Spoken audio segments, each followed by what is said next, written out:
ছাত্রবৃন্দ, আজকে আমি তোমার সামনে নিয়ে এলাম সংখ্যা পদ্ধতি এক্সারসাইজ 1.1 এনসিইআরটির অনুমোদিত বই, যেটা বিভিন্ন রাজ্যের টেক্সট বই হিসাবে পরিগণিত হয়।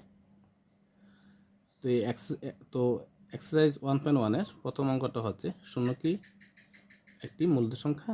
এটিকে কি পি বা কিউ আকারে প্রকাশ করা যায়, যেখানে পি ও কিউ হলো অখণ্ড সংখ্যা এবং কিউ নট ইকুয়াল টু 0। দ্বিতীয় প্রশ্নটা হচ্ছে, 3 এবং 4-এর মধ্যবর্তী 6টি মূলদ সংখ্যা নির্ণয় করো। আচ্ছা, 3 নম্বর প্রশ্নটা হচ্ছে, 3/5 ও 4/5 এর মধ্যবর্তী 5টি মূলদ সংখ্যা। এই মূলদ সংখ্যা নির্ণয় করে ক্লাস 8ম শ্রেণীতে তোমরা করেছ। এগুলো সহজ অঙ্ক। তারপরও আমি আবার তোমাদের করিয়ে দেব। 4 নম্বর আছে, নিম্নলিখিত বিবৃতিগুলি সত্য না মিথ্যা, তোমার উত্তরের সপক্ষে যুক্তি দাও। 1 নম্বর, প্রত্যেকটি স্বাভাবিক সংখ্যাই হলো একটি সমগ্র সংখ্যা, প্রত্যেকটি অখণ্ড সংখ্যা হলো একটি সমগ্র সংখ্যা, প্রত্যেকটি মূলদ সংখ্যা মানে পরিমেয় সংখ্যাও হলো একটি সমগ্র সংখ্যা। গত ক্লাসে আমি এগুলো নিয়ে বিস্তারিত আলোচনা করেছি। তোমরা আমার পূর্বের যে ক্লাসটা আমি করেছিলাম আমার ইউটিউব চ্যানেলে, সেটা দেখলে এগুলি সহজভাবে বুঝতে পারবে। তাহলে আজকে আমরা প্রথম অঙ্কটা করতে যাচ্ছি। আমার সুবিধার্থে যেহেতু ভিডিওটা বেশি বড় না হয়, তার জন্য আমি অঙ্কগুলি আগে করে নিয়েছি একটা পেজের মধ্যে, যাতে ভিডিওটি বেশি বড় না হয়। তোমাদের সুবিধার্থে আমি আগেই অঙ্কগুলি একটা পেজের মধ্যে সুন্দরভাবে করে রেখেছি।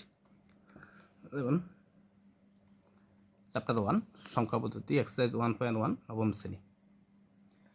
প্রশ্নটা বললাম আমি আগে, শূন্য কি একটি মূলদ সংখ্যা? এটিকে কি পি বা কিউ আকারে প্রকাশ করা যায়, যেখানে পি কিউ হলো অখণ্ড সংখ্যা এবং কিউ নট ইকুয়াল টু 0 হয়? হ্যাঁ। আনসার সলিউশনে প্রথমে লিখবে হ্যাঁ, শূন্য একটি মূলদ সংখ্যা। গত ক্লাসে আমি এটা বলেছি, শূন্যকে পি বা কিউ আকারে প্রকাশ করা যায়, যেমন 0/2, 0/3, 0/4 ইত্যাদি আকারে আমরা প্রকাশ করতে পারি। এক্ষেত্রে এখানে পি কিউ অখণ্ড সংখ্যা এবং কিউর মান কখনো 0 হয় না, কিউ নট ইকুয়াল টু 0। এটা হচ্ছে প্রথমটার আনসার। 2 নম্বর অঙ্কটা হচ্ছে, 3 এবং 4-এর মধ্যবর্তী 6টি মূলদ সংখ্যা নির্ণয় করো। যেহেতু 3 এবং 4-এর মধ্যবর্তী আমাদের 6টি মূলদ সংখ্যা বের করতে হবে, তাই আমরা যদি 3 এবং 4-কে যদি পরিমেয় আকারে বা মূলদ সংখ্যা আকারে প্রকাশ করি, তাহলে এদের হর হবে 7, 6 + 1। যদি 5টি মূলদ সংখ্যা বলে তো 5 + 1, 8টি মূলদ সংখ্যা বলে তাহলে 8 + 1, 6টি মূলদ সংখ্যা বললে 6 + 1 মানে 7। তাহলে 3কে আমরা লিখতে পারি 3 = 21/7, মানে 3 7 যা 21। আর 4 = কি লিখতে পারি 28/7, অর্থাৎ 4 7 যা 28। তাহলে 3 এবং 4-এর মধ্যবর্তী 6টি মূলদ সংখ্যা হবে 21/7-এর পরে এবং 28/7-এর আগে। তাহলে 22/7, 23/7, 24/7, 25/7, 26/7, 27/7, এই 6টি মূলদ সংখ্যা হবে 3 এবং 4-এর মধ্যবর্তী মূলদ সংখ্যা। 3 নম্বর প্রশ্নটি হচ্ছে, 3/5 ও 4/5-এর মধ্যবর্তী 5টি মূলদ সংখ্যা লিখো। যেহেতু ভগ্নাংশ, তাহলে প্রথমে আমরা ভগ্নাংশের যে হরগুলি আছে এগুলি লসাগু নির্ণয় করব। 5, তাহলে হর আমাদের উভয় পক্ষে হর আমাদের 5 মিলাতে হবে। 1 দ্বারা গুণ করলে পারি, তাহলে 3 × 1/5 × 1, 4 × 1/5 × 1 গুণ করলে সেম হয়। তাহলে আমরা এটাকে যদি 5 দ্বারা বা অন্য সময় 5 দ্বারা গুণ কত হয়, 3 5 যা 15, 25, এই 4 3 যা 12, 15, তাহলে আমাদের 5টা হয় না। তাহলে 10 দ্বারা গুণ করে দিয়েছি উভয় পক্ষে, সবগুলিকে হর এবং লবগুলিকে আমরা 10 দ্বারা গুণ করছি, যাতে হরটা সমান থাকে, উভয় পক্ষে হর সমান থাকে। 5 দ্বারা গুণ করছি, এই 10 দ্বারা 5 × 10, 5 × 10, 5 10 যা 15, 5 10 যা 15, 4 10 যা 40, 3 10 যা 30। তাহলে 30/30/15, 40/15 এর মধ্যবর্তী আমরা যে কোনো 5টি মূল সংখ্যা লিখলেই হবে। এছাড়া অন্যভাবেই এটাকে আরও সংখ্যাগুলি বড় করে করলেও কোনো অসুবিধা নেই, অনেকভাবে করা যায় এগুলি। এভাবে করতে হবে এমন কথা না, নিয়মটা হরটা সেম থাকলেই তোমার মূল সংখ্যা হয়ে যাবে।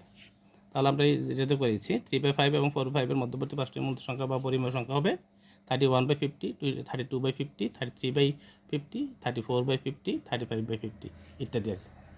এটাকে আরও অন্যভাবে করা যায়। নাম্বার 4 আছে আমাদের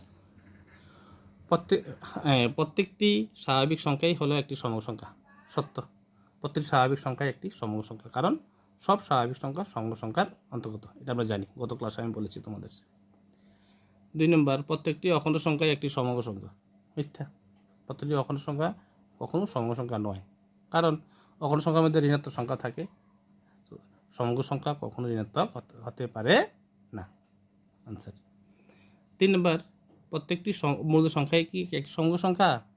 মিথ্যা, প্রত্যেকটি মূল সংখ্যা কখনো সমগ্র সংখ্যা নয়, কারণ 2 একটি মূল সংখ্যা কিন্তু সমগ্র সংখ্যা নয়, কারণ এটা -2 একটি মূল সংখ্যা হতে পারে কিন্তু সমগ্র সংখ্যা হতে পারে না। এই হচ্ছে আমাদের এক্সারসাইজ 1.1 এর আনসারগুলি আমি করে দিয়েছি তোমাদের।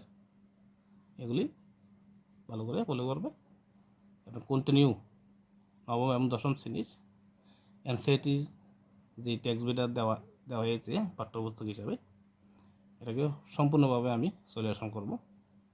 তোমাদের কোনো রকম অসুবিধা ছাড়াই অঙ্কগুলি করতে পারো, প্রাইভেট টিউটরের কোনো প্রয়োজন নেই। যদি রীতিমতো ফলো করো এবং অঙ্কগুলি বাড়িতে ট্রাই করো, তাহলে আমি আশা করি প্রাইভেট টিউটর কোনো প্রয়োজন হবে না, বাড়িতে ঘরে বসেই তুমি অঙ্কে ভালো মার্ক পেতে পারো। সবাই আমার চ্যানেলটা সাবস্ক্রাইব করবে, শেয়ার করবে। ধন্যবাদ।